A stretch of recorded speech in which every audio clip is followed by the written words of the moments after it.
It's an unfortunate but unavoidable fact that there will always be loud, obnoxious fans at NBA games. In fact, it's so common that a fan has to do something truly obscene or profoundly weird in order for it to catch people's attentions and stand out from the typical vocal supporter. That's kind of interesting reaction by the fan there. In May 2013, just such a fan caught the internet's attention with her obscene behavior. The incident happened during Game 2 of the Eastern Conference semifinals between the Heat and the Bulls, which Miami won emphatically, evening the series at 1 apiece. It was a home game for the Heat, and one fan in particular was far from gracious in victory. During the contest, the Bulls star player Joakim was ejected, and as he was leaving the court, a woman right next to the exit extended her middle finger right in Noah's face. Here's how the bizarre sequence went down. A Chris Anderson block leading to a Ray Allen three-point play. You can see Bulls center Joakim Noah, who was on the bench at the time, standing to voice his displeasure to officials. Joakim Noah is going to get kicked out here. Noah came out onto the court and was ejected. Then the moment snapped by a newspaper photographer. Moments later, the woman again abused another of the Bulls star players, Taj Gibson, when he too was ejected from the game. And we had to blurt out the mouth there just because lip readers would seriously pick up on it. As a result of the woman's actions, she quickly became an internet sensation known as the bird-flipping Heat fan. For his part, Noah didn't react to the woman. And it's a good thing that he didn't. Because, beyond the inevitable fine and possible suspension, there was another potential risk if he had responded: the woman herself.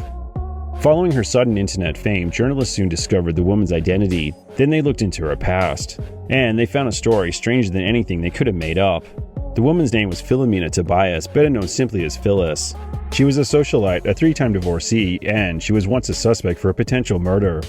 Her fourth husband was Seth Tobias, a former hedge fund manager. 44-year-old Tobias managed the Wall Street hedge fund and was a commentator on CNBC's Squawk Box. The couple's relationship had been interesting, to say the least. In March 2006, Seth had filed for divorce. Although the two ended up reconciling, the documents contained a long list of wild accusations, such as claims from Phyllis that Seth was an alcoholic, a drug addict, and a cheater. The couple were also known by those around them to fight constantly, usually over money. Reportedly, Seth had once half-joked that Phyllis would leave him either dead or broke, if not both, and that the only upside for him if they ever divorced would be the fact that it wouldn't be as bad as his previous ones because Phyllis had cost him so much money already. Later, in September 2007, Seth was found dead in his pool. It was Phyllis who found his body after returning home from walking her dog. His wife, Philomena, told police she found Seth floating in the pool behind their $3 million Jupiter mansion. Ultimately, medical examiners ruled that Seth had a lethal mix of alcohol, cocaine, and sleeping pills in his system.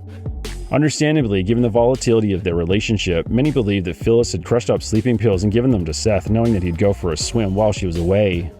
However, after a 5-month investigation, authorities concluded that there was no evidence of foul play. The brothers of Seth did launch civil action in an attempt to prevent Phyllis from inheriting her husband's fortune, but the matter ended up being settled out of court.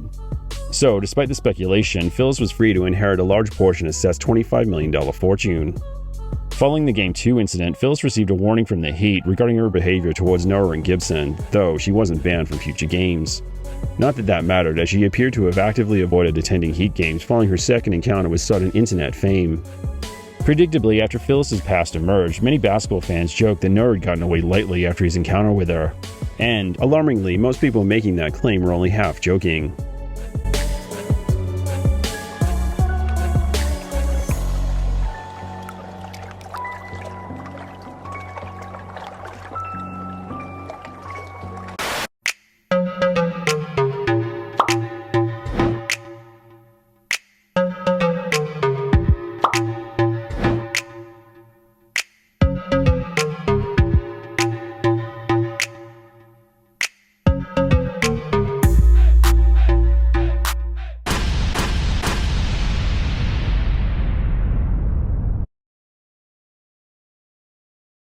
We had to blurt out the mouth there.